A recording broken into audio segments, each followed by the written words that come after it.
मागील आठवडी ज्यावेळेस आपण या पुस्तकाला सुरुवात केली, त्यावेळेस आपण थोडक्यात त्याचा परिचय आपण अभ्यासला, की हे पुस्तक जे आहे, शुभवर्तमान जे आहे, का बरं लूक लिहित होता?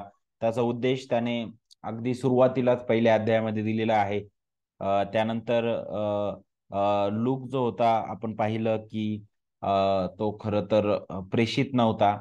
त्याने आपल्या डोळ्यांनी त्या घटना पाहिल्या नाही, परंतु अध्याय 1 मध्ये सांगितल्याप्रमाणे आपण पाहिलं वचन 2 मध्ये बघा, तिथं सांगितलं अध्याय 1 वचन 2 मध्ये इथं सांगितलं, की वचन 1 पासून पुढे ज्या गोष्टी संबंधाने आपल्यामध्ये पूर्ण खात्री झाली आहे, त्या गोष्टी आरंभापासून प्रत्यक्ष पाहणारे लोक व वचनाचे सेवक यांनी आम्हाला, काय म्हणत आहे लूक, आम्हाला सांगून ठेवलेला वृत्तांत लिहून काढण्याचे काम पुष्कळांनी हाती घेतले आहे.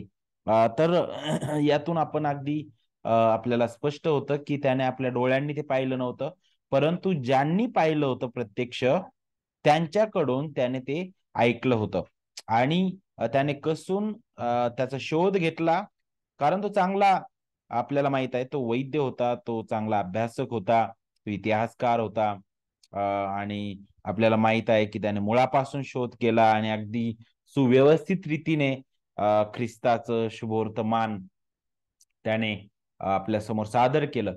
आणि बघा अध्याय 2 ला सुरुवात केली असताना आपण तिथं ख्रिस्ताचा जन्म, त्याच्या अगोदर अध्याय 1 मध्ये आपण बऱ्याच गोष्टी हाताळल्यात, जिथं बाप्तिस्मा करणाऱ्या योहानाच्या जन्माबद्दलचं भविष्य सांगण्यात आलेलं आहे. त्याबद्दल आपण पाहिलं. त्यानंतर आपण मरियेला जो देवदूताचा संदेश आहे किंवा देवदूताचं भेटणं आणि तिला तिच्यासोबत बोलणं, त्याचं संभाषण ते आपण पाहिलं. त्यानंतर आपण पुढे मरियेचं स्तोत्र आपण पाहिलं. त्यानंतर बाप्तिस्मा करणारा योहान, त्याचा जन्म, जखर्याचं स्तोत्र. पहिल्या अध्यायामध्ये आपण ह्या सर्व गोष्टी अभ्यासलेल्या आहेत. त्यानंतर प्रभू येशूचा जन्म, त्याबद्दल आपण शिकलो. आणि वचन मला असं वाटतं 20 पर्यंत आपण मागच्या मागच्या आठवडी शिकलो होतो, जिथं ख्रिस्ताचा जो जन्म आहे, आपण पाहत आहोत, की त्यांना उतार शाळेमध्ये सुद्धा जागा भेटली नाही, नाही का? आणि तिथं सांगितलं, की त्या गव्हाणीमध्ये त्या बाळाचा जन्म झाला, ख्रिस्ताचा जन्म झाला. परंतु जरी ख्रिस्ताचा जन्म तो इतका नम्र आणि आपल्याला पाहायला भेटतं, की तो इतका नम्र होता, तरी सुद्धा ज्यावेळेस देवदूत तिथं प्रगट होतात आणि ते मेंढपाळांना ती सुवार्ता गाजवतात, मेंढपाळांना ज्यावेळेस ते तो जो संदेश आहे, ती जी चांगली बातमी आहे, ती प्रगट करतात, तिथं मात्र आपल्याला हे पाहायला भेटतं, की त्याचा जन्म किती अद्भुत आहे आणि किती प्रभावी आहे, की स्वर्ग सुद्धा सोडून देवदूत तिथं खाली आलेत त्याच्या जन्माचा आनंद साजरा करण्यासाठी. तर त्याच्याबद्दल आपण मागील आठवड्यामध्ये शिकलो. आज आपण अध्याय 2 वचन 21 पासून तर अध्याय 9 वचन 50 पर्यंत थोडं आपण एक धावती भेट घेणार आहोत. प्रत्येकच वचन आपण त्याचा उलगडा नाही पाहत, कारण शेवटी हा सर्वे आहे. तर ठीक आहे, आपण पुढे जाऊया. आता ज्यावेळेस आपण अध्याय 2 वचन 21 पासून पुढे येतो, तर तिथं आपल्याला समर्पणाबद्दल शिकायला भेटतं. यरूशलेम मधील मंदिरात ख्रिस्ताचं समर्पण आणि त्याची सुंता, त्याच्याबद्दल आपल्याला शिकायला भेटतं. का बरं हे गरजेचं होतं? का बरं ख्रिस्ताचं समर्पण आणि त्याची सुंता करणं किंवा ह्या सर्व गोष्टी गरजेचं होतं? जर आपल्याला हे समजून घ्यायचं आहे, तर मला असं वाटतं, की गलतीकारास पत्र जे आहे ते आपल्याला अगदी याबद्दल स्पष्ट करेल. जिथं आपल्याला 4था अध्याय आणि वचन 4 आपल्याला सांगतं, जिथं देवाने त्याच्या पुत्राला पाठवलं म्हणे, तो स्त्रीद्वारे जन्मला म्हणे. आणि तिथं एक शब्द वापरला, तो म्हणजे काय, नियमशास्त्राधीन असा जन्मला. आणि तेच जे सत्य आहे, ते आपल्याला ज्यावेळेस शुभवर्तमानाचा आपण अभ्यास करतो, ते समजून घेणं गरजेचं आहे. कारण ज्यावेळेस ख्रिस्त जो आहे, नियमशास्त्रामधील प्रत्येक गोष्ट तो तो पूर्ण करण्याचा प्रयत्न करत आहे. यातून आपल्याला पाहायला भेटतं, की ख्रिस्त जो आहे, त्याने सांगितल्याप्रमाणे मी मोशेचं नियमशास्त्रातील काना किंवा मात्रा रद्द करायला आलो नाही म्हणे, तर मी तो पूर्ण करायला आलोय, त्या शब्दांची आपल्याला आठवण येईल.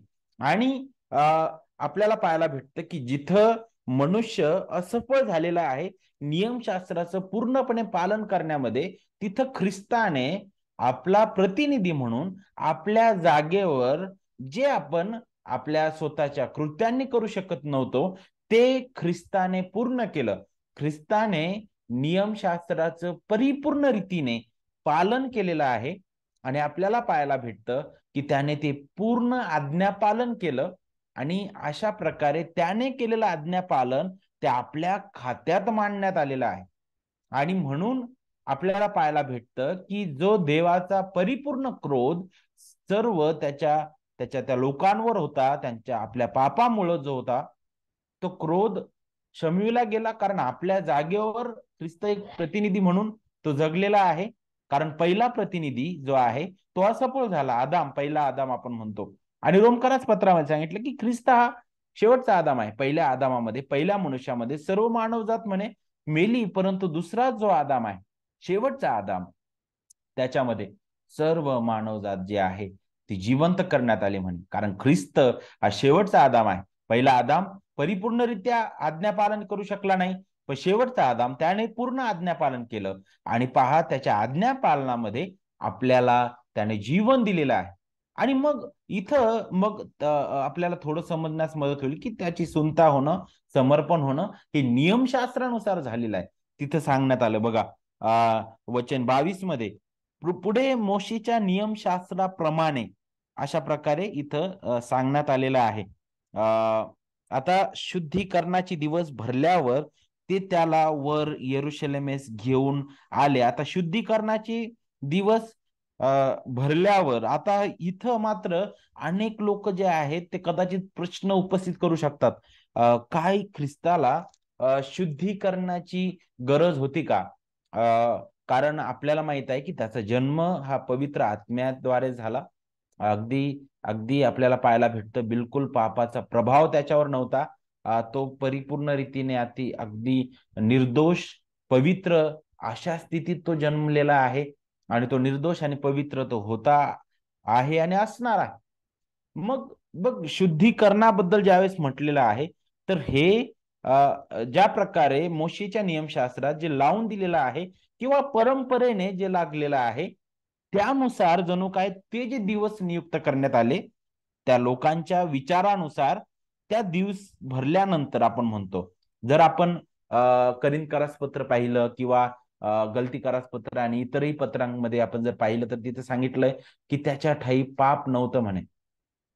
ज्याच्या ठाई पाप नव्हतं त्याला तुमच्या आणि माझ्यासाठी पाप असं केलं म्हणे, नाही का? जो निर्दोष आहे, जो निष्कलंक आहे, ज्याची अगदी रात्री मध्यरात्रीपासून ज्याची चौकशी करण्यात आली, अगदी सकाळचे 9 वाजेपर्यंत, आणि त्याची कसून चौकशी करण्यात आली. एवढंच नाही, तर त्याच्यासाठी खोटे साक्षीदार उभे केले. ह्या जगात जर असं झालं, नाही का, आणि खोटे साक्षीदार उभे राहिले, तर कदाचित जरी आपण कितीही खरे असलो, तर कदाचित त्याच्यामध्ये आपण दोषी जगाच्या दृष्टीने ठरू शकू. परंतु हा इतका निर्दोष होता ख्रिस्त की जरी खोटे साक्षीदार सुद्धा उभे केले त्यांनी, तरी सुद्धा त्या पिलाताला हे मान्य करावं लागलं की त्याच्या ठाई मला मुळीच दोष आढळला नाही, नाही का?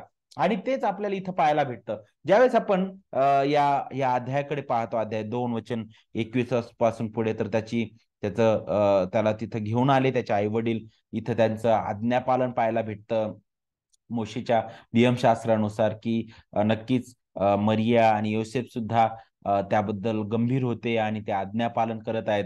आणि ख्रिस्त त्या ठिकाणी येणं, त्याचं सुद्धा आज्ञापालन इथं आपल्याला पाहायला भेटतं. आणि विशेष करून त्यावेळी पुढे काय घडलेलं आहे बरं, ज्यावेळेस त्याला मंदिराकडे घेऊन आले, तिथं आपण शिमोन नावाच्या एका वयोवृद्ध व्यक्तीबद्दल आपण तिथे शिकतो.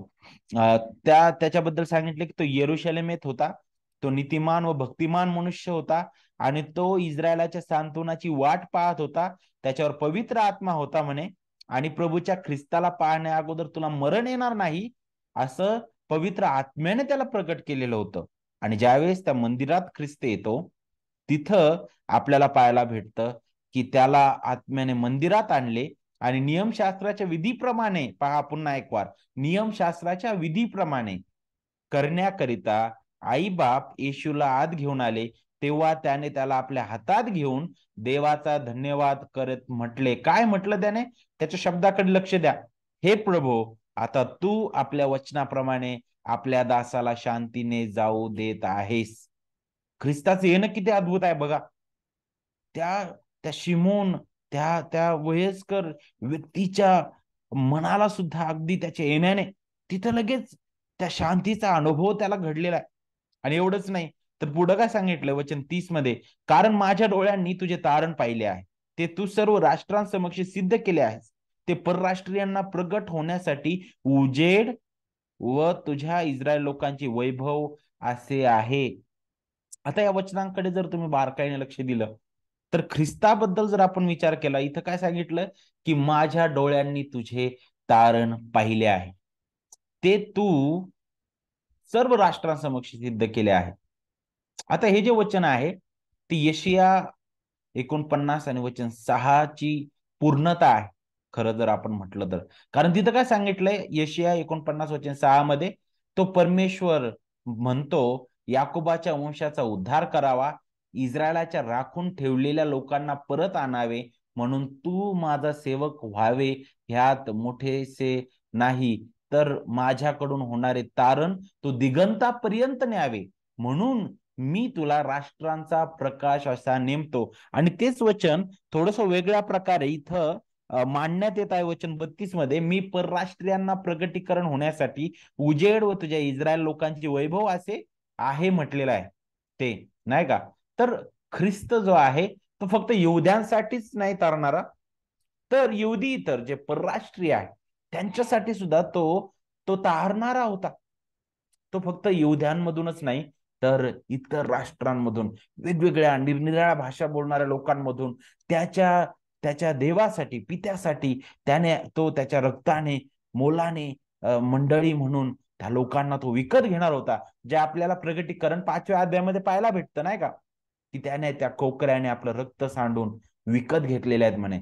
आणि मग शिमोन जो आहे, त्या शिमोनाद्वारे देवाने ते प्रगट केलं की की हा तो मसीहा आहे, जो तारण आणि गौरव घेऊन येणारा आहे. आणि याहूनही अधिक आपल्याला पाहायला भेटतं की तो तो देवाच्या राज्याची सुवार्ता परराष्ट्रीय राष्ट्रांपर्यंत पोहोचवणार आहे, जेणेकरून त्यांचे सुद्धा तारण व्हावे. तारण फक्त इस्रायल लोकांसाठीच मर्यादित नव्हतं, तर परराष्ट्रीयांसाठी सुद्धा होतं. म्हणूनच आपण इथे आहोत, कारण आपण इस्रायलाच्या घराण्यातून नाही, आपण कुणी नाही का रक्ता मांसाच्या अब्राहमाच्या कुळातून नाही, परंतु आपण नक्कीच विश्वासाद्वारे, ख्रिस्तावरील विश्वासाच्या द्वारे खरे इस्रायली झालो. कारण ख्रिस्त हा खरा इस्रायली आहे. आणि ते कसं आपल्याला समजलं, आपण मत्तेमध्ये सुद्धा आपण शिकलेलो आहे. ओके, तर पुढे आपल्याला वचन 41 पासून पुढे शिकायला भेटतं की लूक जो आहे, पुढे आणखी 41 पासून पुढे ख्रिस्ताने जे केलेलं कार्य आहे, विशेष करून ख्रिस्ताचं जे पुत्रत्व आहे, त्याच्यावर तो तो लक्ष केंद्रित करतो, की कशा प्रकारे तो देवाचा पुत्र आहे. त्याबद्दलचं सत्य लूक जो आहे, अध्याय 2 वचन 41 ते 52 या भागामध्ये तो मांडण्याचा प्रयत्न करत आहे. आता इथं 41 पासून पुढे जर आपण पाहिलं, तर तिथं आपल्याला शिकायला भेटतं की त्याचे आईबाप दरवर्षी ओलांडण सणास यरुशलेमे जात असत, आणि तो 12 वर्षांचा झाला तेव्हा ते त्या सणातील रिवाजाप्रमाणे तेथे गेले. मग सणाचे दिवस संपल्यावर ते परत जाण्यास निघाले, तेव्हा तो मुलगा येशू यरुशलेमेत मागे राहिला हे त्याच्या आई बापांना कळले नाही. तो वाटेच्या सोबत्यांत असेल असे समजून ते एक दिवसाची वाट चालून गेले. नंतर नातलग ओळखीचे यांच्यामध्ये त्यांनी त्याचा शोध घेतला, परंतु तो त्यांना सापडला नाही.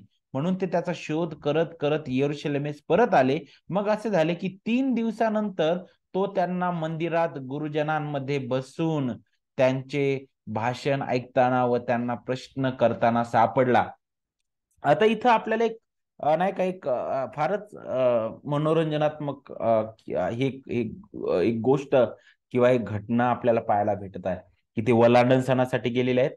येशू त्या ठिकाणी आहे, 12 वर्षाचा तो होता. ते पुन्हा आता माघारी येत असताना ख्रिस्त तिथंच चुकून राहिला, नाही का? चुकून राहिला म्हणजे इथं आपण पाहतो की तो तो तो पूर्णपणे देवाचा महान उद्देश होता आणि लूक हे जाणून बुजून मांडत आहे की तो म्हणतो की तो तिथं राहिलेला आहे. आणि मग हे पुन्हा ज्यावेळेस एक एक एक दिवसाची वाट चालून जातात आणि पाहतात तर तो त्यांना भेटत नाही. आणि मग ते पुन्हा 3 दिवसानंतर तिथे येतात आणि मग आपण पाहतो की तो त्या मंदिरात त्या पुढाऱ्यांसोबत बोलताना, त्यांना प्रश्न करताना त्यांना दिसतो. आणि ह्या सर्व गोष्टी होत असताना आपण पाहतो की तो ते बोलताना पाहत आहे, सगळ्या गोष्टी आहेत. त्याचं जे ज्ञान आहे, त्या मंदिरातील लोक ऐकत आहेत, ते ज्ञानाने ते थक्क होत आहेत, नाही का? परंतु या सगळ्या गोष्टी होत असताना त्याचे जे आई-वडील आहेत, विशेष करून त्याची आई त्याला म्हणाली वचन 48 मध्ये, "बाळा, तू आमच्या बरोबर असा का वागलास?" म्हणे. "पहा, तुझा पिता व मी कष्टी होऊन तुझा शोध करत आलो" म्हणे. मग ख्रिस्ताने जी दिलेलं प्रत्युत्तर जे आहे ना, त्याकडे आपण बारकाईने लक्ष देणं गरजेचं आहे. जिथं ख्रिस्त काय म्हणत आहे बघा, तो त्यांना म्हणाला, "तुम्ही माझा शोध करत राहिलात, हे कसे?" म्हणे. "माझ्या पित्याच्या घरात मी असावे, हे तुमच्या ध्यानात आले नाही काय? माझ्या पित्याच्या घरात मी असावे." पूर्णपणे देवाच्या नियंत्रणामध्ये सर्व घडामोडी घडत आहेत. आणि विशेष करून ख्रिस्त त्या ठिकाणी आहे, त्या मंदिरात आहे. आणि इथं ख्रिस्त त्याला काय म्हणत आहे? पित्याचं घर, माझ्या पित्याचं घर. इथं पिता आणि पुत्रामधील एक घनिष्ठ नातं आपल्याला पाहायला भेटतं. त्यांच्यामधील एक घनिष्ठ प्रेम पाहायला भेटतं, जे सार्वकालिकतेपासून आहे. पिता, पुत्र आणि पवित्र आत्मा या त्रैक देवामध्ये, नाही का? आणि विशेष करून ज्यावेळेस आपण पिता आणि पुत्र त्यांच्यामध्ये पाहतो, ते अगदी अगदी नाही का एकमेकांपासून वेगळं राहू शकत नाही. त्रैक देव ते एकमेकांमध्ये पूर्णपणे समाधानी आहेत. आणि आपल्याला पाहायला भेटतं की तारणाच्या कार्यामध्ये मात्र हा जो त्रैक देव आहे, आपण पाहतो की पिता जो आहे त्याने तारणाची योजना केली. पुत्राने ती तारणाची योजना सिद्धीच नेली त्याच्या त्याच्या स्वतःच्या येण्याने आणि वधस्तंभावर जाण्याद्वारे, पुन्हा उठण्याद्वारे. आणि पवित्र आत्मा जो आहे, त्याच त्याच तारणाचं तो काय करत आहे, प्रत्येक त्याच्या निवडलेल्या लोकांच्या अंतःकरणात तो त्याचं लागूकरण करतो. आणि हे सत्य आहे. ते आपल्याला इथून समजणं गरजेचं आहे. तर ज्यावेळेस ख्रिस्त म्हणत आहे की माझ्या पित्याच्या घरात मी असावं, हे तुमच्या ध्यानात नाहीत का? तर इथं नक्कीच त्याचा त्याचा आणि पित्याचं घनिष्ठ नातं आपण पाहतो. पित्यावरील त्याचं अतिप्रेम आपल्याला पाहायला भेटतं. आणि आणि त्यांची सहभागिता आपण इथं पाहतो. त्यानंतर विशेष करून तो इथं पित्याचं घर म्हणतो मंदिराला, नाही का? आणि ज्यावेळेस आपण यावर विचार करतो पित्याचं घर, तर आपल्याला काय पाहायला भेटतं, नाही का? मंदिर पित्याचं घर म्हटलेलं आहे. आणि मग तुम्ही जर नवीन करणामध्ये आणखी पुढे याल, तर मंडळीला सुद्धा इमारत म्हटलंय, मंदिर म्हटलंय. आणि पित्याचं पित्याचं घर, देवाचं वसतिस्थान म्हटलेलं आहे. का बरं? कारण ख्रिस्तामध्ये, ख्रिस्ताच्या रक्ताने मंडळी ही मोलाने विकत घेतलेली आहे. आणि आपण पाहतो की ज्यावेळेस ख्रिस्त म्हणतो की पित्याच्या घरी मी असावं, हे तुम्हाला माहित नाही का? त्यावेळेस दुसरी गोष्ट इथं तो देवाचा एकुलता एक पुत्र आहे. इथं ख्रिस्ताचं दैवत्व सुद्धा प्रगट होत आहे. त्यानंतर आपण अध्याय 3 कडे येतो. आणि अध्याय 3 कडे आपण आल्यानंतर तिथं आता बाप्तिस्मा करणाऱ्या योहानाबद्दल लूक जो आहे तो सांगत आहे. आता ही घटना झाल्यानंतर तो लगेच थांबतो आणि आता बाप्तिस्मा करणाऱ्या योहानाकडे आपलं लक्ष वेधून घेतो. अध्याय 3 वचन 1 ते 20 मध्ये या संदर्भामध्ये आपल्याला पाहायला भेटतं की योहानाने येशू हा मसीहा आहे म्हणून त्याची ओळख पटवून दिली. आणि विशेष करून देवाच्या तारणाचा जो मार्ग आहे त्याने तयार केलेला आहे. अध्याय 3 आणि वचन 1 पासून पुढे जर तुम्ही पाहिलं तर तिथं तुम्हाला शिकायला भेटेल, आपल्याला पाहायला भेटेल वचन विशेष करून 3 मध्ये पहा. मग तो यार्देने जवळच्या सगळ्या प्रदेशात पापांच्या क्षमेसाठी पश्चातापाचा बाप्तिस्मा घ्यावा अशी अशी घोषणा करत फिरला.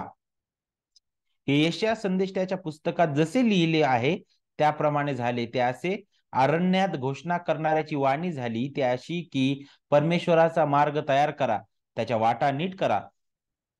प्रत्येक खोरे भरेल, प्रत्येक डोंगर व टेकडी सकल होईल, वाकडी सरळ होतील, खडकाळीच्या वाटा सपाट होतील आणि सर्व माणसे देवाने केलेले तारण पाहतील. आणि बारकाईने जर आपण इथं पाहिलं तर योहानाचं जे जे कार्य आहे त्याची आठवण आपल्याला येते. आणि विशेष करून त्या मसीहासाठी मार्ग तयार करणारा तो होता. त्याच्यासाठी जणू काय तो लोकांची अंतःकरण तयार करत होता. आणि विशेष करून यारदेन नदीच्या त्या भागात योहानाने त्या येणाऱ्या देवाच्या राज्याची घोषणा केली आणि लोकांना त्यांच्या पापांपासून पश्चाताप करण्याचं आवाहन केलं. आणि ज्यांनी पश्चाताप केला त्यांना बाप्तिस्मा दिलेला आहे. त्याबद्दल आपल्याला इथे शिकायला भेटतं. पण जेव्हा आपण पाहतो की प्रभू येशू ख्रिस्त बाप्तिस्मा घेण्यासाठी त्याच्याकडे आलेला आहे, तिथं मात्र आपल्याला पाहायला भेटतं की तेव्हा योहानाने त्याला मसीहा म्हणून ओळखलं आणि स्पष्टपणे तिथं घोषित केलं की तो विशेष करून तो मसीहा किती महान आहे की त्याच्या त्याच्या त्याच्या चपलांचा बंद, त्याच्या वाहनाचा बंद देखील मी सोडण्यास उघडण्यास मी मी पात्र नाही. योहानाला त्याची जाणीव झाली की जो माझ्यासमोर उभा आहे तो मसीहा, तो गौरवी देव, तो गौरवी ख्रिस्त आहे. आणि आणि मी सुद्धा त्याच्या समोर मी सुद्धा उभं राहण्यास पात्र नाही. त्याची जाणीव तिथं आपल्याला पाहायला भेटते, नाही का? आणि मग योहान काय म्हणाला बरं? विशेष करून की ख्रिस्त तुमचा बाप्तिस्मा जो आहे पवित्र आत्म्याने करील म्हणे. मी तुमचा बाप्तिस्मा पश्चातापासाठी करत आहे म्हणे, परंतु तो जो येत आहे म्हणे तो काय करेल म्हणे? तुमचा बाप्तिस्मा हा पवित्र आत्म्याने करील. आणि त्याच्याबद्दल आपल्याला यशया 44 आणि वचन 3 मध्ये आपल्याला पाहायला भेटतं. आणि एजकेल मला असं वाटतं 39 वचन 29 नुसार लूक हे स्पष्ट करून देत आहे की जे अगोदर सांगण्यात आलेलं होतं त्या मसीहाबद्दल ती इथं पूर्ण होत आहे. आणि ख्रिस्त तो मसीहा आहे, नाही का? इथं सांगितलं, कारण मी तृषित भूमीवर पाणी आणि वृक्ष भूमीवर जलधारा होतील. मी तुझ्या संतानावर माझ्या आत्म्याची व तुझ्या संततीवर माझ्या आशीर्वादाची वृष्टी करेल. एहेजकेल 39 वचन 29 मध्ये पहा, मी आपले मुख यापुढे त्यांच्यापासून लपवणार नाही, कारण मी आपल्या आत्म्याची इस्रायल घराण्यावर वृष्टी केली आहे, असे प्रभू परमेश्वर म्हणतो. आणि ज्यावेळेस आपण याबद्दल विचार करतो तर डॉक्टर स्टीफन जे आहे ते अशा प्रकारे म्हणतात की शुभवर्तमानामध्ये ज्यावेळेस आपण पाहतो योहानाबद्दल, नाही का, योहान लोकांना बाप्तिस्मा देतो आणि विशेष करून त्या ठिकाणी योहानाकडून बाप्तिस्मा घेण्यासाठी ख्रिस्त तिथे येतो. असं का बरं? काय योहान जो होता तो कोणता बाप्तिस्मा देत होता? लक्षात घ्या, तो त्यांना पापांपासून मागे फिरा म्हणत होता. तो पश्चाताप करा, पश्चातापाचा बाप्तिस्मा तो देत होता सांगितलेला आहे. आणि विशेष करून काय जर त्यानुसार योहान जे म्हणत होता पश्चाताप करा आणि देवाच्या राज्यासाठी तयार राहा, मग ख्रिस्ताला काय पश्चातापाची गरज होती का? तर नाही. कारण तो देवाचा पापविरहित निर्दोष पुत्र आहे. मग त्याने योहानाकडून बाप्तिस्मा का घेतला, नाही का? हे समजणं गरजेचं आहे. का बरं त्याने बाप्तिस्मा घेतला? यासाठी की योहानाचा बाप्तिस्मा जो होता तो येणाऱ्या देवाच्या राज्याची तयारी करणारा होता. आणि जणू काय ख्रिस्त त्या ठिकाणी येत आहे. आपण पाहतो की योहान जो आहे तो लोकांना पश्चाताप करा आणि विश्वास ठेवा म्हणतो. तो ख्रिस्ती बाप्तिस्मा जे तारलेल्या व्यक्तीने केलेली बाह्य कबुली आहे त्याबद्दल नव्हता, तर ज्यामध्ये तो देवाचे राज्य येत आहे याची घोषणा करत होता. हे आपल्याला समजणं गरजेचं आहे. तो राजा येत आहे, त्यासाठी त्यांनी तयार राहावं. जणू काही त्यासाठी त्यांची मन तो तयार करत होता. आणि मग प्रभू येशू ख्रिस्त जो आहे तो योहानाकडून बाप्तिस्मा आणि त्याच्या सेवेची सुरुवात करण्यासाठी त्या ठिकाणी तो येत आहे. आणि मग आपल्याला पाहायला भेटतं की सर्व शुभवर्तमान जे आहेत याबद्दल आपल्याला सांगतात की तिथून विशेष करून बाप्तिस्म्याच्या वेळी आपल्याला पाहायला भेटतं तेव्हापासून ख्रिस्ताच्या सेवेला सुरुवात होते नाही का. आणि जर आपण एका दृष्टीने पाहिलं तर का बरं ख्रिस्ताने बाप्तिस्मा घेतला त्याचंही उत्तर मत्ते अगदी स्पष्ट देतो. जिथं ज्यावेळेस योहान म्हणतो की प्रभू मी तुमच्याकडून बाप्तिस्मा घ्यायला पाहिजे नाही का, अशा वेळी तुम्ही का घेता नाही का.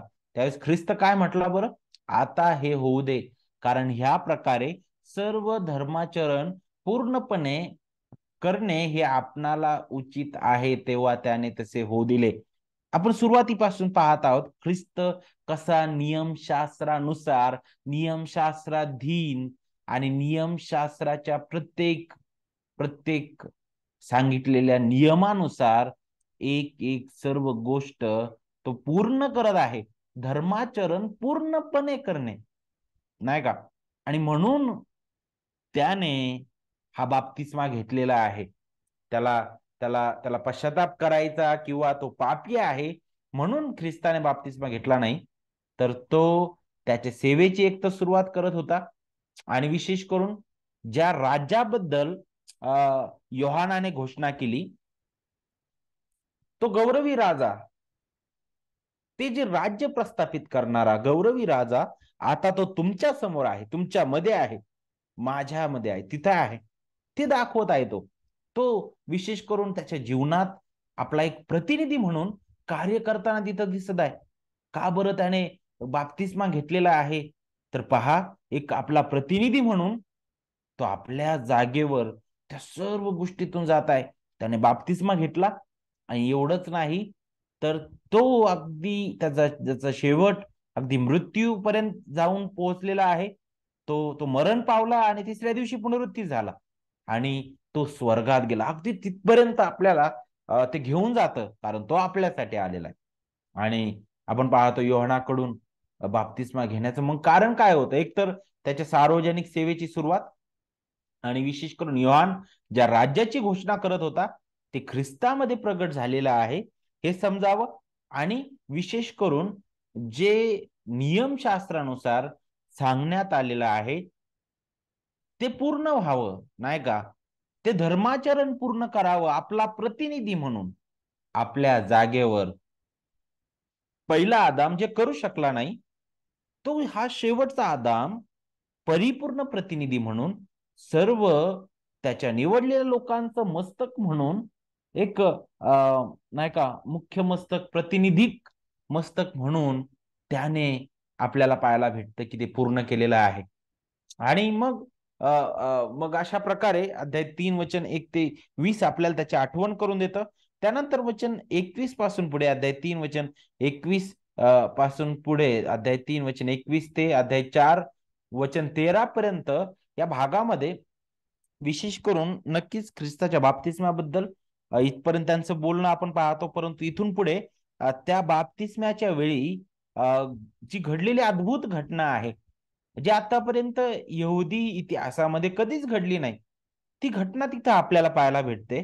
आणि विशेष करून त्या घटनेतून लूक जो आहे आता एक महत्वाची घोषणा करत आहे, एक महत्वाचं सत्य त्याच्या वाचकांना स्पष्ट करण्याचा प्रयत्न करत आहे. विशेष करून थिओफिलस जो जो महाराज होता, तो जो व्यक्ती होता अधिकारी, आणि त्यासोबत जे इतरही परराष्ट्रीय इतरही जी लोक होते ज्यांच्यासाठी लूक हे शुभवर्तमान लिहित होता, त्यांना सुद्धा आणि आपल्याला सुद्धा याची आठवण तो इथं करून देत आहे की येशू हा देवाचा पुत्र आहे. आणि त्याची तो पुष्टी करत आहे, त्याच्याबद्दल तो पुरावे देत आहे. आणि त्याच्याबद्दल तो काही पुरावे सादर करत असताना विशेष करून या संदर्भामध्ये अध्याय 3 वचन 21 ते अध्याय 4 वचन 13 मध्ये तो कमीत कमी 3 असे पुरावे सादर करतो, जे हे स्पष्ट करतात की येशू जो आहे तो देवाचा पुत्र होता आणि आहे.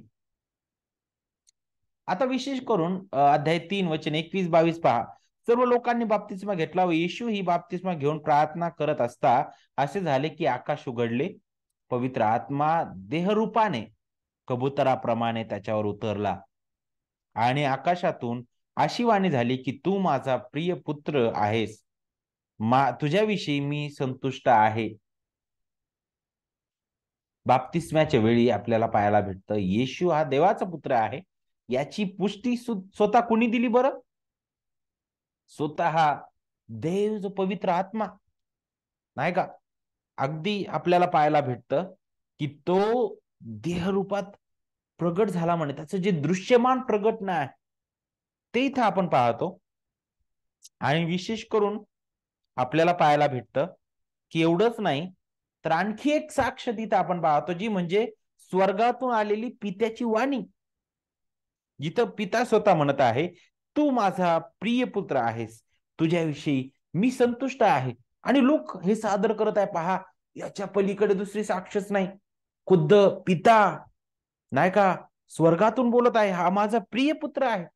पवित्र आत्म्याचं येणं काय दाखवत होतं?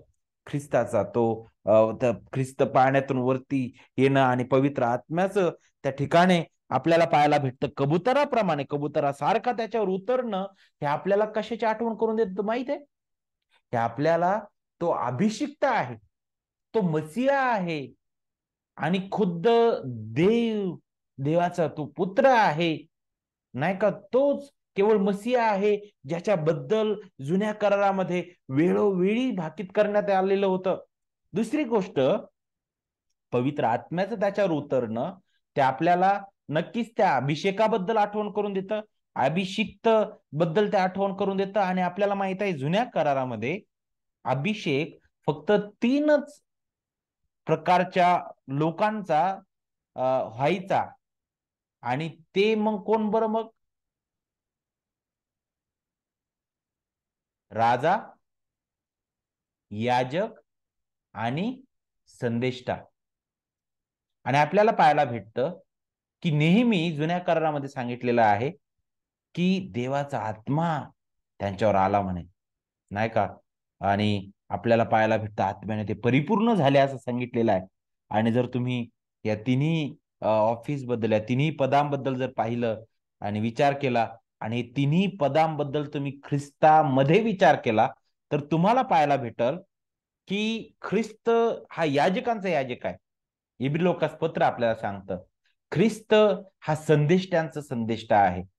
कारण इब्री लोकास पत्र करता अध्याय 1 आणि वचन 1 मध्ये सांगितलं की देव प्राचीन काळी संदेष्टांच्या द्वारे त्यांच्या पूर्वजांशी अंशांशाने आणि प्रकारांनी बोललेला आहे, परंतु तो ह्या काळाच्या शेवटी आपल्या पुत्राच्या द्वारे बोलला. संदेष्टांचं कार्य काय होतं? देवाचं मुख म्हणून ते लोकांसमोर होते, देवाचा शब्द ते लोकांना सांगायचे. देव असे म्हणणारा आहे, हे देवाचे शब्द आहे, प्रभू असे म्हणतो. आणि मग लोकास पत्रकर्ता म्हणतो की पहा, संदेष्टांचा संदेष्टा तुमच्या समोर आहे, आता देव त्याच्या पुत्राद्वारे बोलत आहे. पुढे काय? तो याजकांचा याजक आहे. याजकांची काय कामगिरी होती? त्याच्या लोकांसाठी मध्यस्थी करणं, प्रार्थना करणं, अर्पण करणं. ते याजक सुद्धा अपूर्ण होते. त्यांना स्वतःला अगोदर शुद्धीकरणाची गरज होती आणि म्हणून ते अगोदर स्वतःसाठी पण अर्पण करायचे आणि मग लोकांसाठी अर्पण करायचे. तुम्हाला माहित आहे, त्यांना रात्रंदिवस अर्पण करावं लागायचे. सकाळी, संध्याकाळी, प्रायश्चित्ताच्या दिवशी एक वेगळं अर्पण आहे. आणि मग अशा वेळी वारंवार वारंवार वारंवार अर्पण अर्पण अर्पण. का बरं? कारण ते परिपूर्ण मध्यस्थ नव्हते. परंतु इब्री लोकास पत्रकर्ता म्हणतो की हा खरा याजकांचा याजक आहे, हा महायाजक आहे ख्रिस्त, ज्याला स्वतःची शुद्धीकरणाची गरज नव्हती, कारण तो परिपूर्ण, तो शुद्ध आणि निर्दोष होता. आणि म्हणूनच त्याने स्वतःचं रक्त घेऊन अगदी त्या परमपवित्र, खऱ्या परमपवित्र स्थानात प्रवेश केलेला आहे. आणि त्याने एकदाच सदा सर्व काळासाठी त्याच्या लोकांना ती मुक्ती मिळवून दिलेली आहे. पाहिलं? तो राजांचा राजा आहे. कशा प्रकारे? मतय कृष्णवर्तमान जर आपण वाचलं तर मतय कृष्णवर्तमानामध्ये मतय हे स्पष्ट करत आहे की ख्रिस्त हा राजांचा राजा आहे. कारण सुरुवातीला ज्यावेळेस तो वंशावळ देतो तिथे तो म्हणतो की तो अब्रामाचा, तो दाविदाचा पुत्र. आणि एवढंच नाही तर तुम्ही अध्याय 1 आणि वचन 21 सगळ्यांच्या पाठ आहे. तिथं काय सांगितलं? देवदूताने दिलेला जो जो संदेश आहे, देवदूताने सांगितल्याप्रमाणे की त्याचे नाव तू, योसेफाला देवदूत म्हणतो की तू त्याचं नाव येशू असं ठेव, कारण तोच आपल्या प्रजेला त्यांच्या पापापासून तारील. मग ते म्हणतो तो गौरवी राजा, ज्याच्यासाठी ते सिंहासन राखून ठेवण्यात आलेलं होतं, ज्याच्यासाठी ती भविष्यवाणी होती, ज्याच्यासाठी अगोदरच सांगण्यात आलेलं होतं की दाविदाला, की पहा तुझ्या जागेवर तुझा जो महान पुत्र आहे त्या सिंहासनावर येईपर्यंत तुझ्या हातून ते सिंहासन जाणार नाही.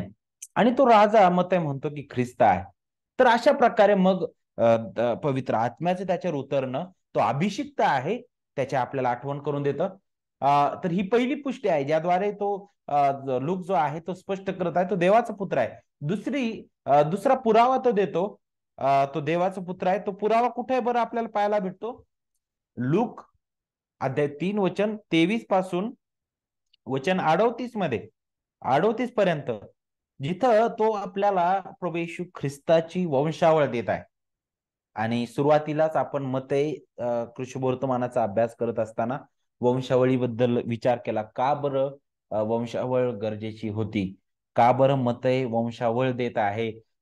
तर त्याचा उद्देश हा होता की तो अभिवचनाचा मसीहा आहे, तो अभिवचनाचा राजा आहे, हे यहुदी लोकांना समजावं. ज्यावेळेस लूक सुद्धा वंशावळ देत आहे, तर लूकचा सुद्धा जो जो जो उद्देश आहे तो काय आहे? तर लूक सुद्धा हे स्पष्ट करण्याचा प्रयत्न करत आहे. आता मत्तई जो आहे तो गौरवी राजा आहे, तो प्रकट करतो. आता ज्यावेळेस लूक वंशावळ देतो, तर लूक जो आहे तो हे प्रकट करत आहे की तो देवाचा पुत्र आहे, याची खात्री तो करून देत आहे या वंशावळीतून. जर तुम्ही बारकाईने या वंशावळीचा अभ्यास केला तर तुम्हाला पाहायला भेटल, लूकने ख्रिस्ताची वंशावळ दिली. आणि आपल्याला माहित आहे की तो ज्यावेळेस ही वंशावळ देतो, तर तो अगदी अब्रामापर्यंत नेतो. आणि मतेप्रमाणेच नाही का, दाविदापासून अब्रामाकडे सुद्धा तो घेऊन जातो. आणि एवढंच नाही, तर तो अगदी त्या पहिल्या मनुष्यापर्यंत ती वंशावळ नेऊन जोडतो. तो म्हणजे कोण? आदाम. आणि विशेष करून या वंशावळीचं महत्व काय आहे ते समजून घेण्यासाठी लूक या वंशावळीचा शेवट कसा करतो ते आपल्याला समजणं गरजेचं आहे. बघा वचन 38 काय सांगतं बरं?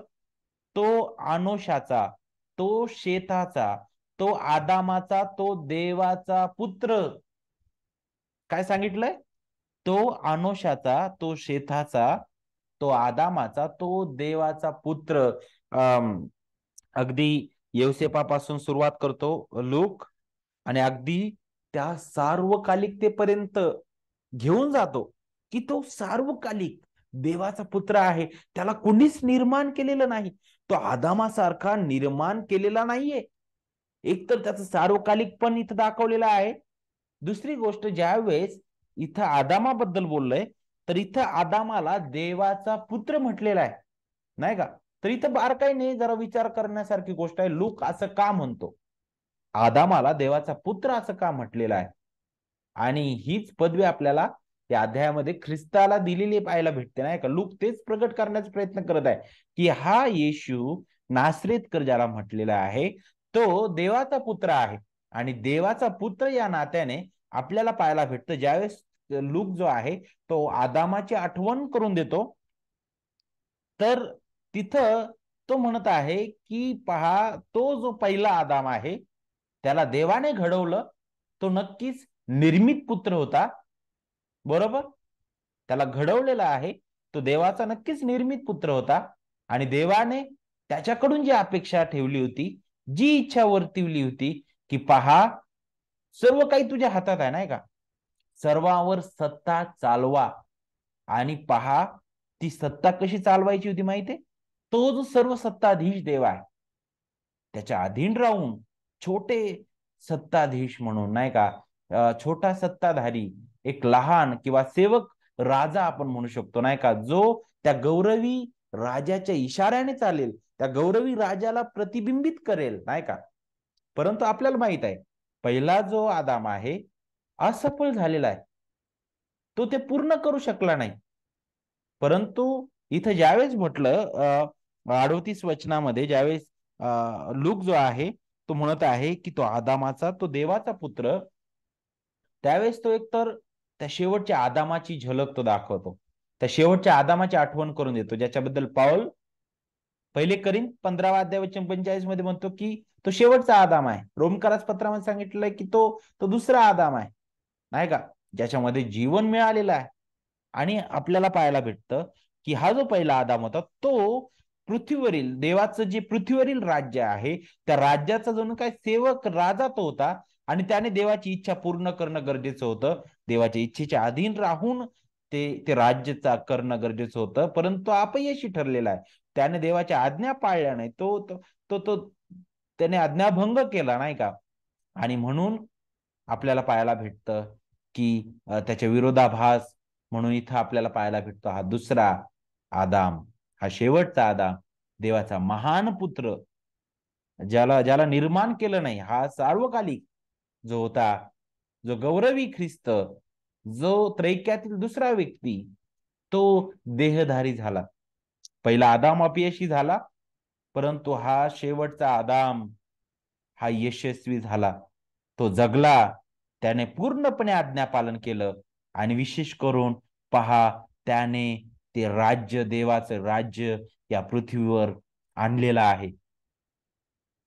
देवाचा पुत्र म्हणून आपल्याला पाहायला भेटतं की प्रभू येशू ख्रिस्ताबद्दल आपण बोलत असताना तर हे दोन पुरावे आहेत. ती वंशावळ सुद्धा, विशेष करून त्याच्या अगोदर आपण पाहिलं की देवपित्याची वाणी, पवित्र आत्म्याचं उतरणं, तो देवाचा पुत्र आहे, त्याची साक्ष दिली.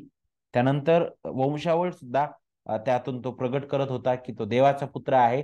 आणि तिसरा पुरावा आपल्याला पुढे पाहायला भेटतो, तो अध्याय 4 वचन 1 ते 13 मध्ये, जिथं शेवटचा पुरावा देत आहे लूक की तो देवाचा पुत्र आहे.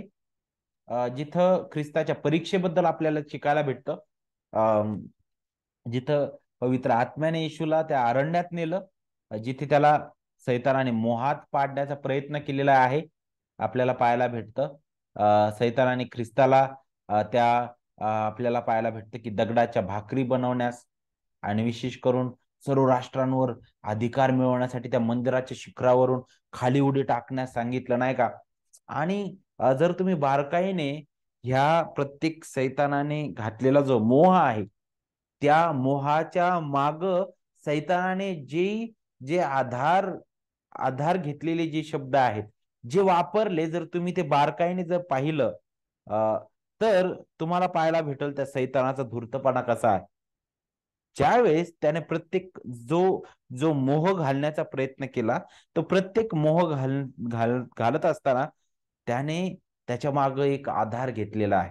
आणि तो आधार तर होताच, परंतु दुसरी गोष्ट, तो चिथवण्याचा प्रयत्न करत होता. आणि विशेष करून तो उपहासात्मक बोलून तो ख्रिस्ताला त्या मोहात पाडण्याचा प्रयत्न करत होता. आणि तो कोणत्या शब्दाने माहिती आहे तुम्हाला? ज्यावेळेस आपण वचन पाहतो, नाही का, विशेष करून वचन 3 मध्ये पहा, अध्याय 4 वचन 3 मध्ये, तेव्हा सैतान त्याला म्हणाला, तू देवाचा पुत्र आहेस तर, तू देवाचा पुत्र आहेस तर.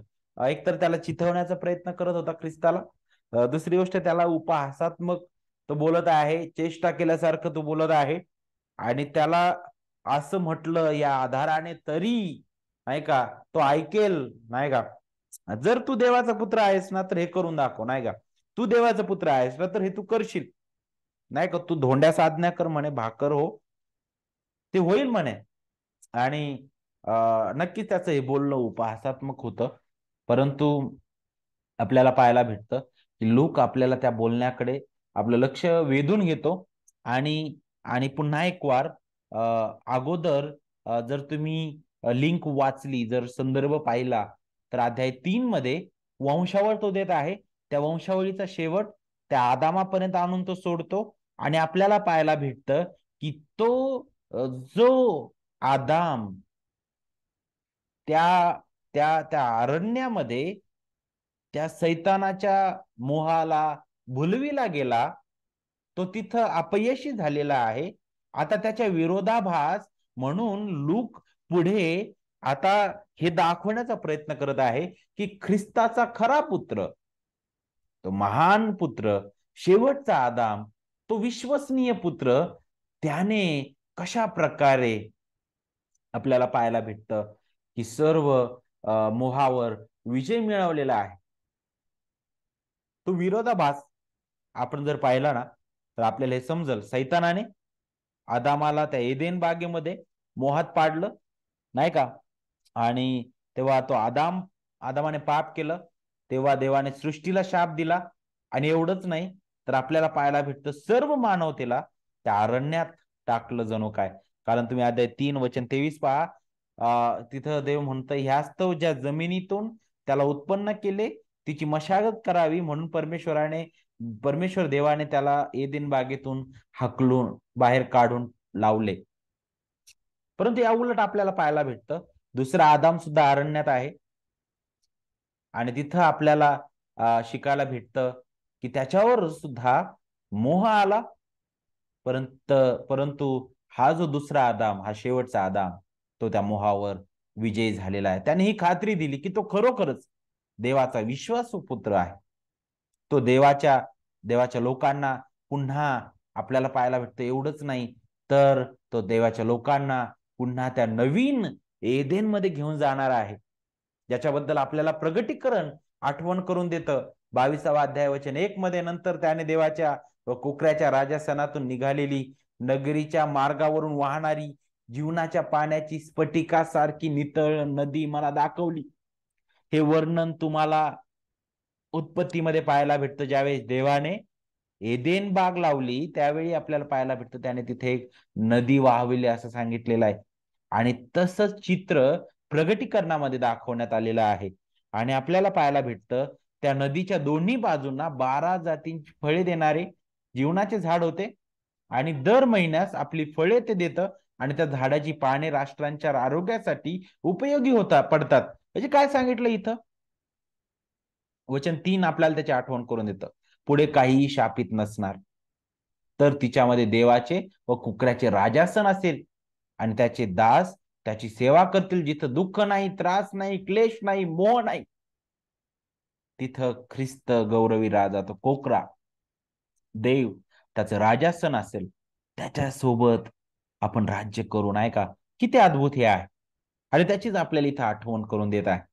तर थोडक्यात ज्यावेळेस आपण हा संदर्भ वाचतो, नाही का, अध्याय 4 पर्यंत, आणि फार अद्भुत रीतीने तो ख्रिस्त जो आहे,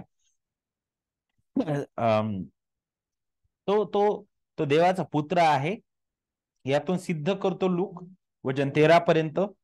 आणि मग आपण आणखी पुढे येत असताना आपल्याला पाहायला भेटतं अध्याय 4 वचन 14 ते अध्याय 9 वचन 50 मध्ये आता नवीन विषयाला लूक जो आहे तो हात घालतो, जे आपण अगोदरच मत्तेकृत शुभवर्तमानामध्ये सुद्धा अभ्यासलं, मार्क मध्ये सुद्धा अभ्यासलेलं आहे. परंतु थोडक्यात लूक मध्ये सुद्धा आपण त्याकडे जर लक्ष दिलं ना, तर तिथं आपल्याला काही गोष्टी शिकायला भेटतील. एक तर इथं आता तो गालिला मधील ख्रिस्ताचं जे सेवा कार्य आहे त्याकडे आता लूक जो आहे तो आपलं लक्ष वेधून घेत आहे. आता या भागामध्ये आपल्याला पाहायला भेटतं ख्रिस्ताने केलेले जे चमत्कार आहे आणि त्याने केलेली जी जी जो प्रचार आहे, जी घोषणा आहे, किंवा जी सुवार्तेची घोषणा आहे, देवाच्या राज्याबद्दलची घोषणा आहे, त्याच्याबद्दल इथं सांगितलेलं आहे. आणि विशेष करून ह्या सर्व गोष्टी, ख्रिस्ताने केलेले चमत्कार, त्याने दिलेली शिकवण, की कशा प्रकारे तो जुन्या करारात सांगितलेला, तो अभिवचन दिलेला, तो अभिषिक्त तारणारा आहे, हे लूक जो आहे तो ह्या संदर्भामध्ये स्पष्ट करत आहे. गालिलातील विशेष करून आपल्याला पाहायला भेटतं की प्रभू येशू ख्रिस्ताने गालिलामध्ये केलेलं जे सेवा कार्य आहे, त्याचं वर्णन अध्याय 4 वचन 14 पासून अध्याय 9 वचन 50 पर्यंत पाहायला भेटतं. आणि हे वर्णन 5 भागामध्ये विभागलं जाऊ शकतं, नाही का? विभागलेला आहे. पहिला भाग जो आहे, या वर्णनाची सुरुवात करत असताना नासरेत येथे प्रभू येशू ख्रिस्ताने केलेलं जे प्रवचन आहे स्वतःच्या गावामध्ये, तिथपासून तो करतो. दुसऱ्या भागामध्ये आपण पाहतो ख्रिस्ताने दिलेली शिकवण, आणखी पुढे चमत्कार. तिसऱ्या भागात पुन्हा बाप्तिस्मा करणारे योहान आणि ख्रिस्त, त्यांच्या दोघांतील भूमिकांमधील फरक आपल्याला पाहायला भेटतं. चौथ्या भागामध्ये प्रभू येशूने आणखी दिलेली शिकवण आणि चमत्कार पाहायला भेटतं. आणि 5व्या भागामध्ये प्रभू येशूने सेवेसाठी 12 प्रेषितांची केलेली जी तयारी आहे त्याबद्दल आपल्याला शिकायला भेटतं. पहिला जो भाग आहे तिथं आपल्याला पाहायला भेटतं नासरेत गावी, स्वतःच्या गावी ख्रिस्त आहे आणि शब्दात दिवशी आपल्याला शिकायला भेटतं. विशेष करून वचन 14 पहा, नंतर येशू आत्म्याच्या सामर्थ्याने गालिलात परत आला व त्याची कीर्ती चहूकडील प्रदेशात पसरली. तो त्यांच्या सभास्थानामध्ये शिक्षण देई व सर्व जण त्याचा महिमा वर्णन करील. कसं ती पसरली बरं? कारण त्याचं शिक्षण इथं सांगितलंय आणि विशेष करून त्याने केलेलं कार्य त्याबद्दल आपल्याला शिकायला भेटतं. वचन 16 सांगतं, मग ज्या नासरीत तो लहानाचा मोठा झाला होता तेथे तो आला आणि परिपाठाप्रमाणे शब्दात दिवशी सभास्थानात जाऊन वाचन करण्यास उभा राहिला. सहभागितेचं महत्व पहा ख्रिस्ताला सुद्धा त्या सभास्थानात एकत्रित येणं परिपाठाप्रमाणे म्हणे, नाही का? अगदी अगदी अगदी अगदी तो त्याच्यासाठी सज्ज होता. आणि मग आपल्याला पाहायला भेटतं की इथं अ, अ, इथं त्याच्या शिकवणीबद्दल सांगितलंय. आणि लूक ज्यावेळेस आपण पाहतो की तो जे सादरीकरण करत आहे, लूकचं सादरीकरण इतर शुभवर्तमानांपेक्षा विशेष करून आपल्याला पाहायला भेटतं की थोडंसं इथं वेगळं पाहायला भेटतं. कारण कारण लूक जो आहे तो येशूच्या सेवा कार्याचा जो टप्पा आहे त्याची सुरुवात त्याच्या मूळ गावापासून करत आहे. नासरीत गावापासून तो करत आहे आणि तिथं त्याने दिलेलं जे प्रवचन आहे तिथपासून तो करतो. शब्दात दिवशी तो त्या ठिकाणी होता सभास्थानात आणि त्याला यशयाची गुंडाळी देण्यात आली होती त्याच्या हातामध्ये आणि यशया 61 वचन 1 आणि 2 मध्ये आपण पाहायला भेटतं की त्याने ते वाचून दाखवलं आणि त्यातून त्याने एक आश्चर्यकारक घोषणा केलेली आहे. आणि विशेष करून त्याला यशयाचा ग्रंथ देण्यात आला म्हणे आणि त्याने ते ते ते, ते काढलं संदर्भ, त्याने ते वाचलं आणि मग आपल्याला पाहायला भेटतं की पुढे तो गुंडाळला म्हणे आणि तो खाली बसला. काय सांगितलं वचन 20 मध्ये? तो खाली बसला आणि मग आपल्याला पाहायला भेटतं की परमेश्वराच्या प्रसादाची वर्ष घोषणा करावी. मग ग्रंथपद गुंडाळून तो सेवकाकडे परत देऊन तो खाली बसला आणि सभास्थानातील सर्व लोकांची दृष्टी त्याच्यावर खिळली. आता ही जी पद्धत होती, ही पद्धत एका एका गुरुजीची, एका शिक्षकाची होती. यहुदी परंपरेनुसार, संप्रदायानुसार ज्यावेळेस एखादा जो शिक्षक आहे किंवा रब्बी जो आहे त्याला जर कोणती गोष्ट शिकवायची होती तर तो अगोदर उभं राहून ते वाचन करायचा आणि जर त्यावर काही शिकवण त्याला द्यायचं आहे तर तो बसायचा आणि मग पहा लोकांना समजायचं की तो काहीतरी शिकवणार आहे आणि मग लोकांना माहित होतं की नाही तो शिकवणार आहे तर ते आपली नजर त्याच्याकडे लावायची. तर ही एक पद्धत होती आणि ख्रिस्त बसला आणि त्याने काय घोषणा केली पहा. वचन वचन जर तुम्ही शेवटचा 21 वचन 21 पाहिलं तर काय सांगितलंय? मग तो त्यांना म्हणाला की हा शास्त्रलेख आज तुम्ही ऐकत असताना पूर्ण झाला आहे. काय बरं? परमेश्वराचा आत्मा माझ्यावर आला आहे कारण दिनांस सुवार्ता सांगण्यास, भग्न हृदयी जणांस बरे करण्यास त्याने मला अभिषेक केला आहे. त्याने मला पाठवले आहे तो अशासाठी की धरून नेलेल्यांची सुटका, आंधळ्यांना पुन्हा दृष्टीचा लाभ यांची घोषणा करावी. ठेचले जात आहेत त्यांना सोडून पाठवावे. परमेश्वराच्या प्रसादाच्या वर्षाची घोषणा करावी आणि तीच ख्रिस्त इथं करत आहे. आणि त्याबद्दलच बोलत असताना रेव्हरंड मायकल जे आहे ते अशा प्रकारे म्हणतात, ते म्हणतात की जेव्हा ख्रिस्त म्हणतो हा शास्त्रलेख आता तुम्ही ऐकत असताना पूर्ण झाला आहे, तेव्हा अ, आपल्याला पाहायला भेटतं की प्रभू येशू ख्रिस्त हे म्हणत होता की जुन्या करारात जे सांगितलं होतं आता ते पूर्ण झालेलं आहे. आणि आणि पूर्ण झालेलं आहे ही जी कल्पना आहे ना, ही कल्पना जुबली वर्षांची आठवण करून देणारी कल्पना आहे. जुन्या करारामध्ये जुबली इयर किंवा जुबली वर्ष जे जे 7 गुणिले 7 म्हणजे अशा प्रकारे ते वर्ष जे आहे ते मोजण्यात यायचे आणि 49 किंवा 50वं जे वर्ष आहे ते वर्ष एक वेगळं करण्यात आलेलं होतं. आणि विशेष करून जुन्या करारातील लोकांसाठी फार महत्वाचं हे वर्ष होतं. कारण त्यावेळी सांगण्यात आलेलं होतं की जे कर्जात असतील त्यांना मुक्त करावं, बरोबर? जे जे कुठं फसलेलं असेल त्यांना सोडवावं. जे ज्यांची ज्यांची जमीन नाही का जर गहाण ठेवली असेल तर ती त्यांना पुन्हा द्यावी. आणि तेच शब्द आपल्याला ह्या भविष्यवाणीमध्ये पाहायला भेटते. आणि ख्रिस्त म्हणतो की आज तुम्ही ऐकत असताना हे पूर्ण झालेलं आहे.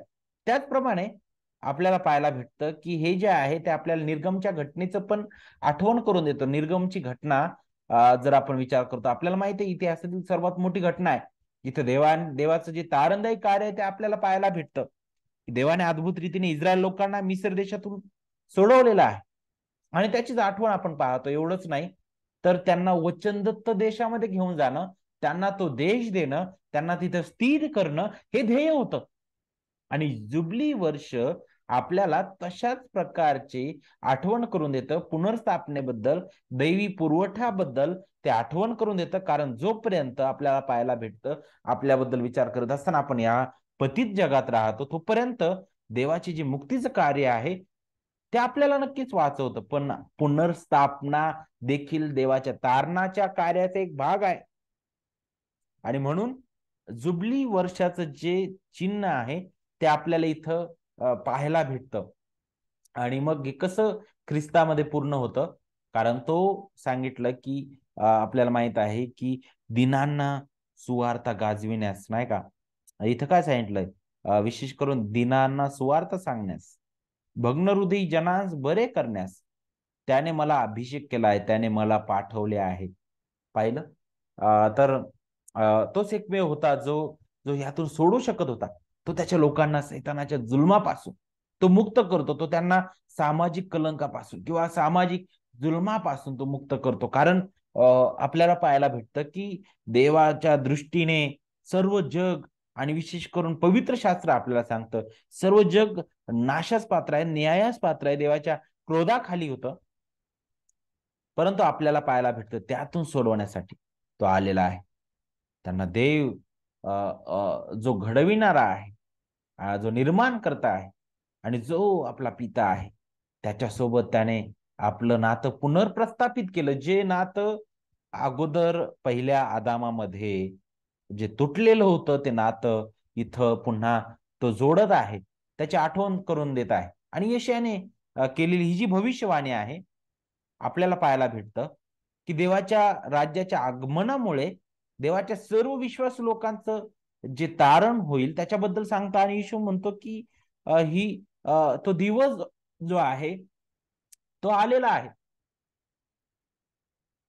आणि फार सुंदर रीतीने लूक जो आहे तो त्याची आठवण करून देता. ह्या सर्व गोष्टी बोलत असताना लूक हे स्पष्ट करतो की येशू ख्रिस्त जुन्या करारातील अभिवचनाचा तो मसीहा आहे, जो त्याच्या लोकांसाठी तारण आणून देवाचं राज्य तो प्रगट करणारा.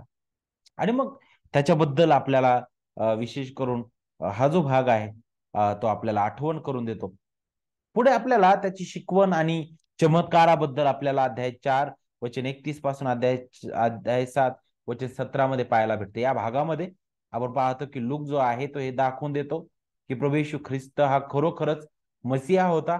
कारण यशया 61 वचन 1 आणि 2 जे अगोदर तिथे सांगण्यात आलेलं आहे त्याची परिपूर्णता तो आहे. आणि हे कसं बरं मग, तर मग आता तो एक एक एक एक टप्प्यावारी ते स्पष्ट करतो की जे ख्रिस्त अगोदर म्हटला की हे तुम्ही ऐकत असता पूर्ण झालेलं आहे, ते कसं पूर्ण झालं बरं.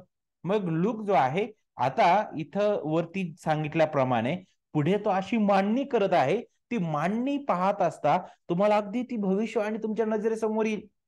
यशया 61 वचन 1 आणि 2 जिथं मी वारंवार ते वाचत आहे, परमेश्वराचा आत्मा माझ्यावर आला आहे, कारण दीनांस सुवार्थ सांगण्यास, भग्न हृदयी जनास बरे करण्यास त्याने मला अभिषेक केला आहे. त्याने मला पाठवले आहे, ते अशासाठी की धरून नेलेल्यांची सुटका व आंधळ्यांना पुन्हा दृष्टीचा लाभ यांची घोषणा करावी. ठेचले जात आहेत त्यांना सोडून पाठवावे.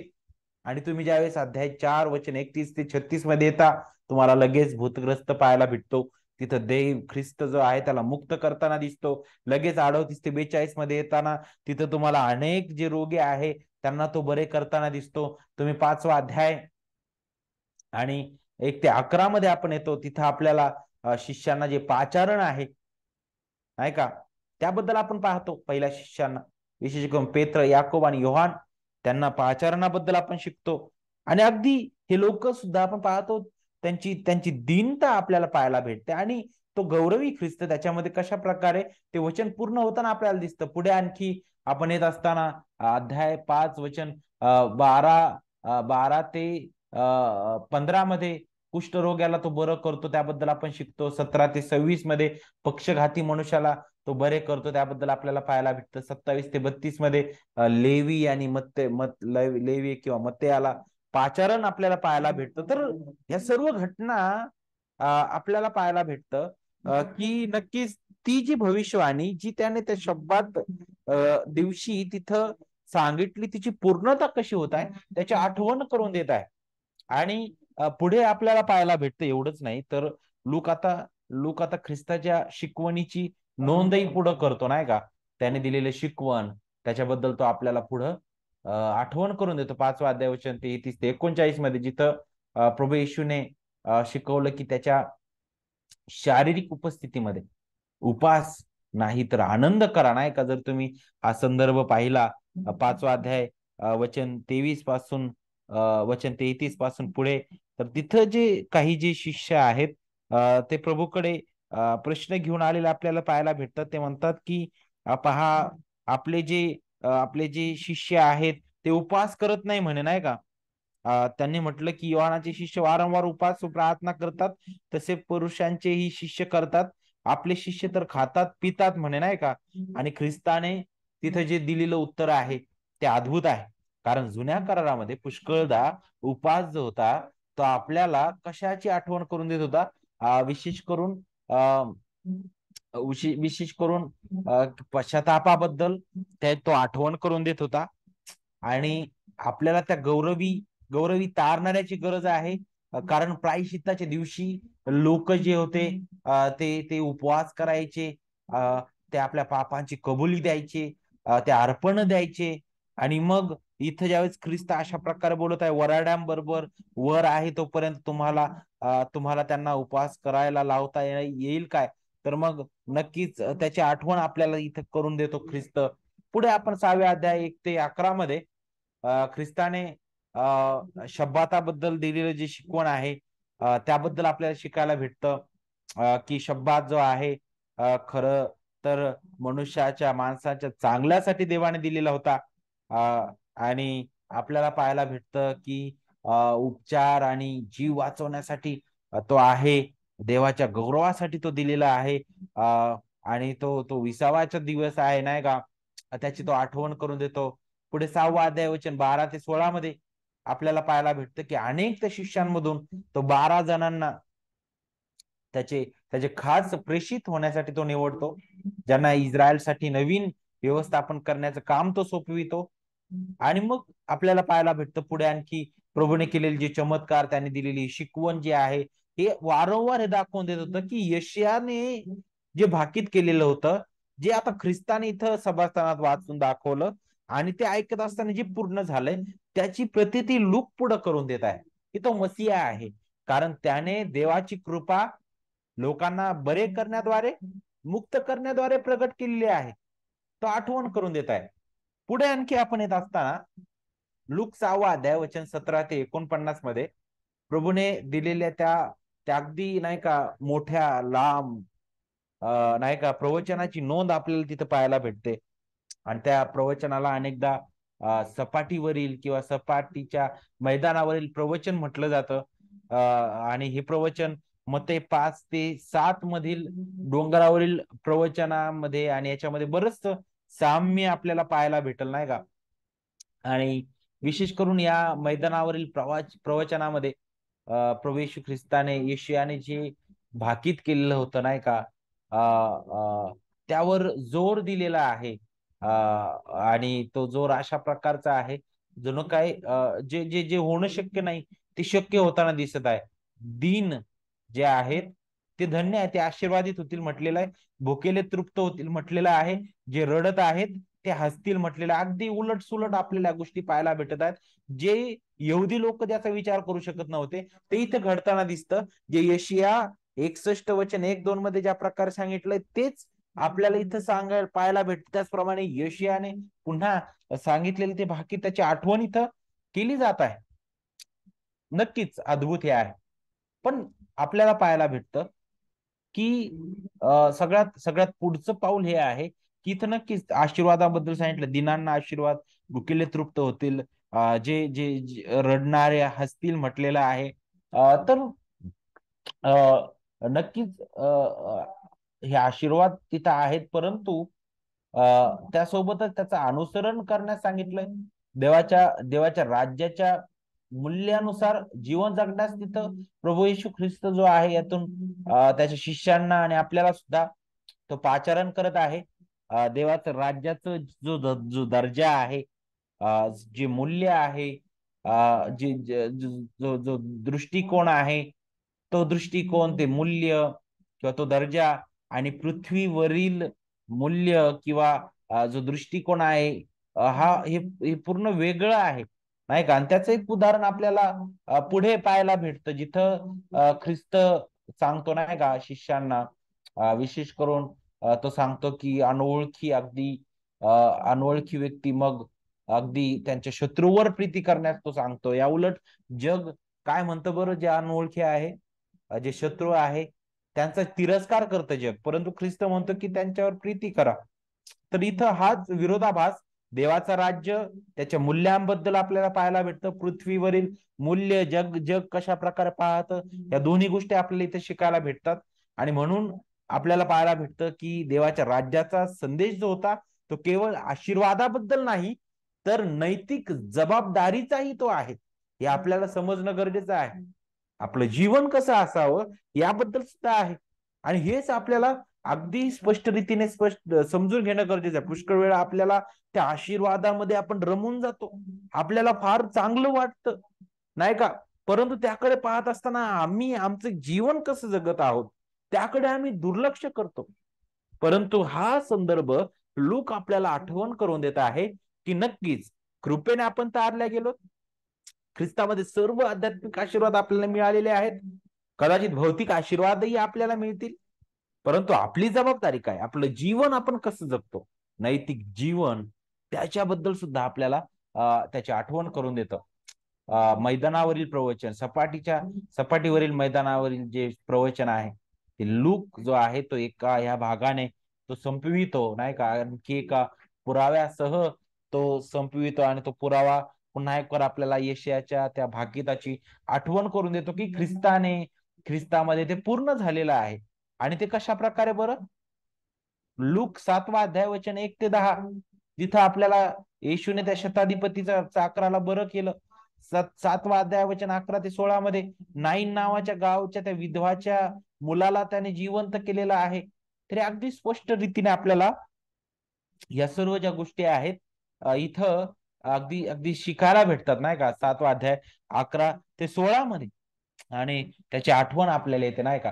त्यानंतर आपण 7व्या अध्यायामध्ये येतो, 18 ते 50 मध्ये, जिथं बाप्तिस्मा करणारे योहान तुरुंगात गेल्यानंतर त्याला शंका आली, त्याला सुद्धा शंका पडली की येशू जो आहे तो खरंच ख्रिस्त आहे का, म्हणून त्याने त्याच्या शिष्यांना तिथे पाठवले की आपण खरंच मसीहा आहात काय, नाही का, की आम्ही दुसऱ्याची वाट पाहावी.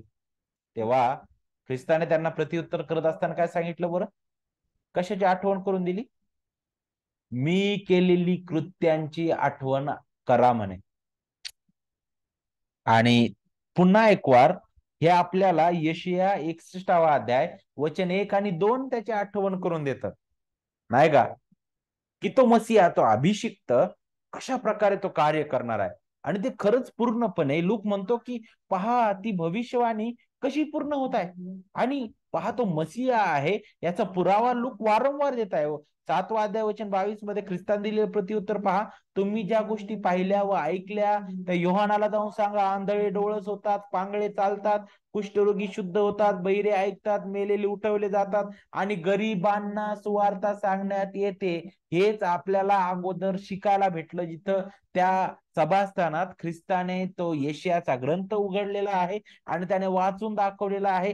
तेच ख्रिस्त पुन्हा एक वार योहानाला सुद्धा आठवण करून देत आहे, त्याच्या शिष्यांना सांगत आहे की तिथं जाऊन तुम्ही पुन्हा सांगा. आणि लूक वारंवार त्याच्यावरच जोर देत आहे की जे सांगण्यात आलं तो अभिवचनाचा मसीहा ख्रिस्त आहे. योहान हा संदेष्टांपैकी सर्वात महान असल्याची येशू पुढे पुढे पुष्टी करतो. पण पुढे आपल्याला पाहायला भेटतं की ख्रिस्त आणखी म्हणतो, तरी देवाच्या राज्यात जो कनिष्ठ आहे तो त्याच्याहून श्रेष्ठ आहे. तर देवाच्या राज्यामध्ये असा उंच आणि नीच असा कोणी नाही म्हणे. कारण देव जो आहे त्याच्या लोकांना, निवडलेल्या त्याच्या लोकांना तो एकाच एकाच एकाच नजरेने तो पाहतो. कारण सर्वांसाठी ख्रिस्त त्या वधस्तंभावर मरण पावला. ख्रिस्ताने अर्पिलेलं त्याचं रक्त सर्व त्याच्या निवडलेल्या लोकांसाठी आहे.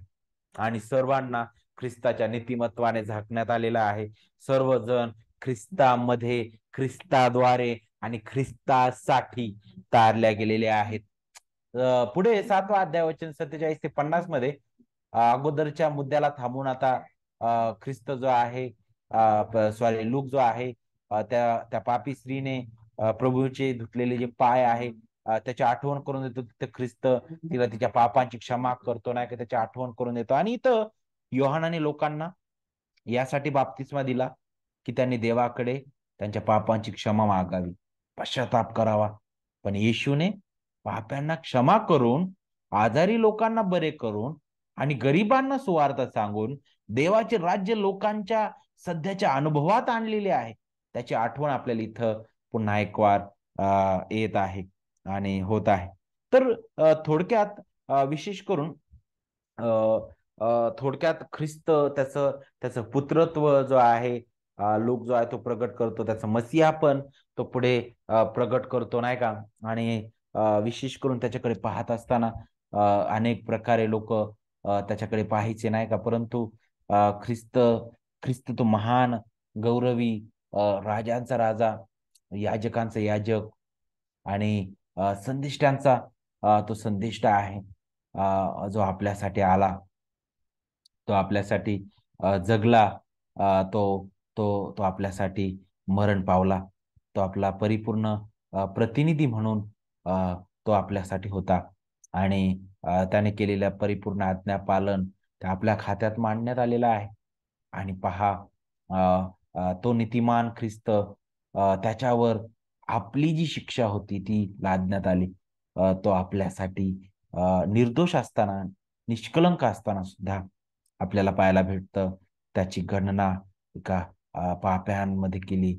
एका गुन्हेगाराप्रमाणे त्याने ती शिक्षा भोगली, यासाठी की आपण जे गुन्हेगार होतो ते आपण त्याच्या परिपूर्ण कार्याद्वारे निर्दोष घोषित केले जावे, नीतिमान ठरविले जावे, देवाचे लेकरं म्हणून त्याच्या समोर आपण येऊ शकावं. आणि केवळ आणि केवळ ख्रिस्ताच्या परिपूर्ण कार्याद्वारे शक्य झालेलं आहे. आणि लोक आपल्याला त्याच्या आठवण करून देतो, तो देवाचा पुत्र असता आपल्यासाठी देहधारी झाला. आणि म्हणून या आपण त्याची आठवण करूया, त्याला आपण धन्यवाद देऊया, त्याचे उपकार सुद्धा आपण करूया. आणि नित्य याची आठवण करूया की आम्ही कोणत्याही लायकीचे नसताना, आमच्यामध्ये कोणत्याही प्रकारचं चांगुलपण नसताना, पहा ख्रिस्तामध्ये सर्वस्वी आम्ही आम्ही वाचविले गेलेलो आहोत. आणि म्हणून त्याच्या हाती आपण पडू. आपण आपल्या अंतःकरणामध्ये झोकून पाहूया, आम्ही ख्रिस्ताकडे पाहत असताना कशा प्रकारे पाहत आहोत, आमचा दृष्टिकोन काय आहे, ख्रिस्ताने शिकवलेले सत्य आम्ही आत्मसात करून त्याप्रमाणे जीवन जगत आहोत की नाही, याबद्दल विचार करण्याची गरज आहे. आपण इथे थांबणार आहोत आणि प्रभूच्या हाती आपण पडूया.